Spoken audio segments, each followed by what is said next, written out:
गरीब मेहनत कश की आवाज, जन जन के आशा और विश्वास के प्रतीक, हरियाणा प्रदेश के सर्वप्रिय जनप्रिय नेता, पूर्व मुख्यमंत्री नेता प्रतिपक्ष आदरणीय चौधरी भूपेंद्र सिंह हुड्डा जी, हम सबके युवाओं की और इस पूरे इस प्रदेश के कोने कोने से युवाओं के दिलों की धड़कन और भारत की संसद में किसान की, मजदूर की, गरीब की, 36 बिरादरी की सशक्त आवाज आदरणीय श्री दीपेंद्र हुड्डा जी, हमारे वरिष्ठ नेता डॉक्टर केवी सिंह जी, हमारे यहाँ से विधायक आदरणीय भाई शीशपाल जी, विधायक श्री अमित सिहाग जी, राजस्थान से संगरिया से विधायक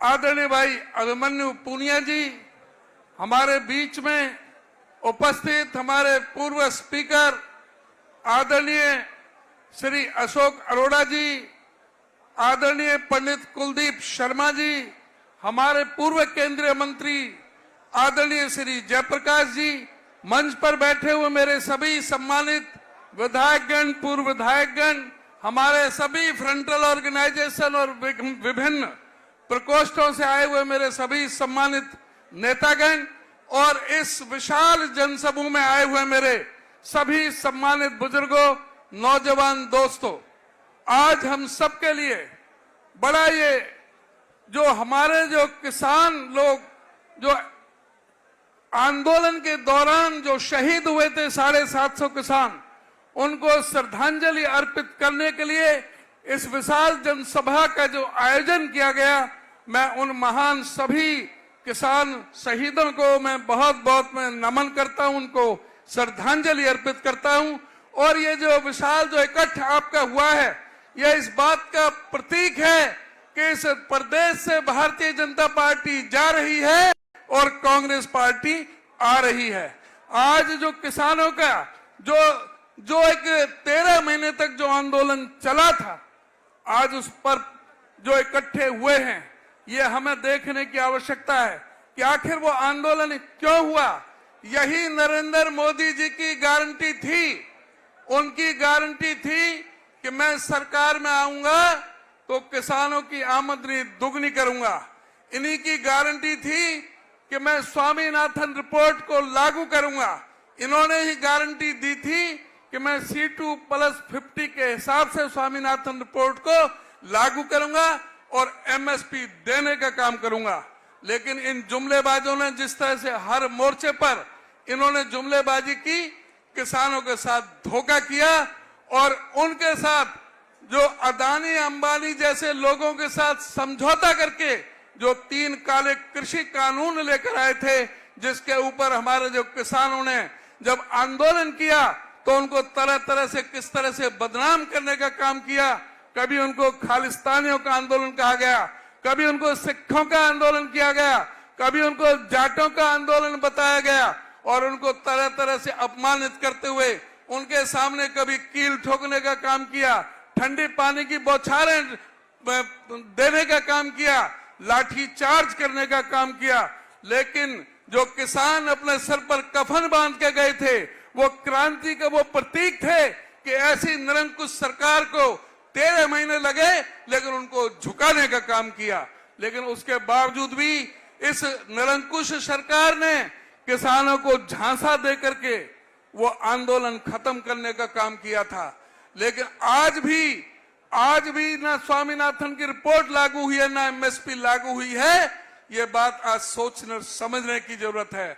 आज ये देखने की जरूरत है कि किस तरह से जो जय जवान जय किसान का ये देश था, जहां किसानों के साथ और जवानों के साथ भी उसी तरह से इन्होंने व्यवहार किया। अग्निवीर योजना लेकर गए, जो हमारे जनरल नरवणे ने भी ये कहा कि किसी भी फौज से पूछा नहीं गया था। आज अग्निवीर योजना के ला करके इस देश की फौज के साथ धोखा किया, इस देश के नौजवानों के साथ धोखा किया। इस सरकार ने किसी को भी बख्शने का काम नहीं किया, सबके साथ झूठ बोलने का काम किया। किसानों की आमदनी दुगनी करेंगे, कहा था कि गरीब आदमी को एक भी सर ऐसा नहीं रहेगा जिस पर छत नहीं बनेगी, जिसको सर के ऊपर छत ना हो। लेकिन हर जगह इन्होंने धोखा देने का काम किया।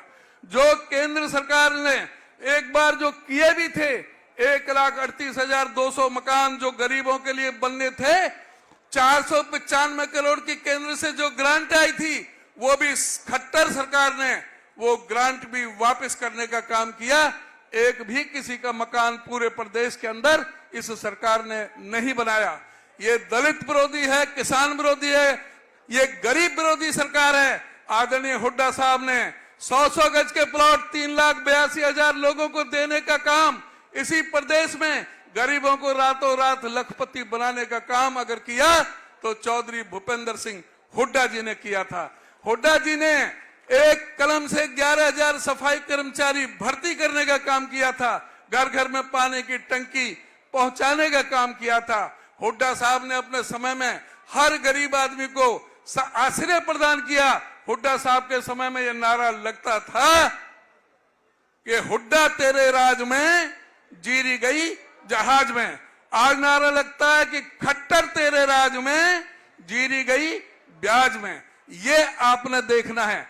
हुड्डा साहब ने सभी वर्गों के लिए काम किया और जो विकास के काम किए थे। मैं पूछना चाहता हूं कि ये क्या कारण है कि जो 70,000 करोड़ का कर्जा 2014 में इनको सरकार सौंपते वक्त हुआ था, आज 4 लाख करोड़ का कर्जा कैसे पार कर गया।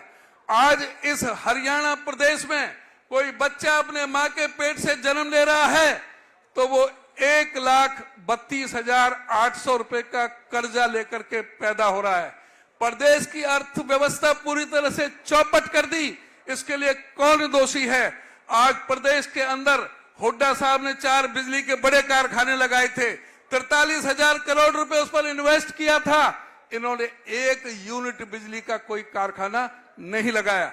हुड्डा साहब ने मेट्रो रेल का जो जाल बिछाया, चाहे वो दिल्ली से बल्लभगढ़ तक का हो, चाहे दिल्ली से गुड़गामा, चाहे दिल्ली से बहादुरगढ़ का हो, इन्होंने एक भी पिलर मेट्रो का खड़ा करने का काम नहीं किया। हुड्डा साहब ने 6 रेलवे लाइन बनाने का काम किया, 16 यूनिवर्सिटी और मेडिकल कॉलेज बनाने का काम किया। सबका नाम लूंगा तो समय बहुत ज्यादा लगता है। आदरणीय हुड्डा साहब ने सभी प्रदेश में चहुमुखी विकास किया, सभी जाति वर्ग धर्म और संप्रदाय के लोगों के किया। लेकिन ये सरकार शिक्षा में भी और स्वास्थ्य में भी प्रदेश के साथ धोखा देने का काम कर रही है। शिक्षा का जो स्कूलों की बात है, आज पूछने की जरूरत है कि क्या कारण है कि आज हरियाणा प्रदेश के 538 स्कूल ऐसे हैं जहां पर बेटियों के लिए टॉयलेट तक नहीं है। आज 1048 स्कूल ऐसे हैं जहां पर लड़कों के लिए भी टॉयलेट नहीं है। आज 131 स्कूल ऐसे हैं जहां पर बिजली की व्यवस्था तक नहीं है। आज 321 स्कूल ऐसे हैं जहां 4 दीवारी तक नहीं है। आज 8,240 स्कूल के कमरों की कमी है, लेकिन फिर भी यह सरकार 10,676 करोड़ रुपए जो शिक्षा विभाग में लगने थे उनको ये सरेंडर कर देती है, वापस कर देती है। इन स्कूलों में किन के बच्चे पढ़ते हैं? इन स्कूलों में पढ़ते हैं इस प्रदेश के गरीब दलित पीड़ित शोषित उपेक्षित सर्वहारा वर्ग के वो बच्चे जिनके माँ बाप अपने बच्चों को सामर्थ्य नहीं रखते प्राइवेट स्कूलों में पढ़ाने के लिए। वो इन स्कूलों में बच्चे पढ़ाने का काम करते हैं। आज गरीब आदमी को, दलित को, पिछड़े को, गरीब आदमी को, वंचित समाज को शिक्षा से महरूम करने की साजिश ये सरकार कर रही है। हुड्डा साहब के समय में एक साल में 42,000 रुपए फीस ली जाती थी मेडिकल कॉलेज में डॉक्टर के लिए बनने के लिए। आज खट्टर सरकार 10 लाख रुपए साल की फीस ले रही है गरीब आदमियों से। क्या कोई दलित का बेटा, गरीब का बेटा 50 लाख रुपए खर्च करके डॉक्टर बन सकता है? इस सरकार को उखाड़ फेंकने के लिए हर किसान को, मजदूर को, गरीब को, आप सबको इसमें इस सरकार को उखाड़ फेंकने का काम करने की जरूरत है। मैं आपसे ज्यादा समय ना लेता हुआ, बहुत समय हो गया, मैं आपसे बस ये अनुरोध और आपसे प्रार्थना करूंगा कि आप आदरणीय हुड्डा साहब के हाथ मजबूत करने के लिए, कांग्रेस पार्टी के हाथ मजबूत करने के लिए जो यहां पर आपके इस जिले में ही जिस तरह से लोग जो भारतीय जनता पार्टी की बी टीम है, जिनका हमारे एमपी साहब दीपेंद्र जी ने जो जिक्र किया है, इन लोगों से सावधान रहने की जरूरत है। अगर आपके वोटों का डिवीजन हुआ तो बीच में से फिर ये लोग आते हैं। अगर आप बीजेपी को हटाना चाहते हैं, अगर आप नरेंद्र मोदी को हटाना चाहते हैं, अगर आप एमएसपी की जो मांग है उसको पूरा करना चाहते हैं, तो एक बात गांठ बांध के रख लो कि इस बीजेपी की जो बी टीम है, सब पहले इनको हराने का काम करो, तभी आप अपने मिशन में आप कामयाब हो सकते हो। आदरणीय हुड्डा साहब का कहीं पूरा हरियाणा के सब तरफ आपकी तरफ ध्यान है। मैं होडल से आता हूं, होडल से चौटाला हरियाणा की सबसे बड़ी दूरी है। सारे प्रदेश में घूमता हूं, सब जिलों में जानता हूं, सब जिलों में जाता हूं। सब जगह का जो किसान मजदूर गरीब आदमी है आज हुड्डा साहब के साथ एकजुट है। आपका सहयोग और समर्थन और आशीर्वाद चाहिए।